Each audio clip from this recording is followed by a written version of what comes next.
আপনারা সবসময় চেষ্টা করবেন যে আপনাদের যে ফলোয়ারগুলো আছে এই ফলোয়ারগুলোর সাথে অ্যাক্টিভ থাকার জন্য। আপনার পেজে মনে করেন 1,00,000 ফলোয়ার আছে বা 1,000 ফলোয়ার আছে বা 2,000 ফলোয়ার আছে।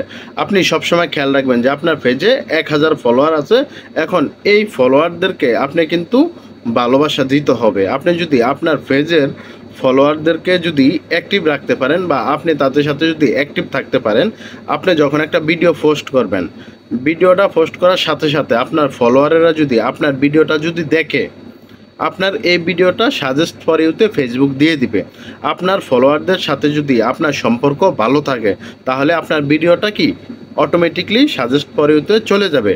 আর আপনার যদি আপনার পেজের ফলোয়ারদের সাথে যদি আপনার এঙ্গেজমেন্ট না থাকে, আপনার পেজের ফলোয়ারদের সাথে যদি আপনার ভালোবাসার সম্পর্ক যদি না থাকে, আপনার পেজের যারা আছে তারা যদি আপনার ভিডিওটা না দেখে, তাহলে আপনি ফেসবুক থেকে কখনোই সফলতা পাবেন না এবং আপনার ভিডিও কখনো ফর ইউতে যাবে না।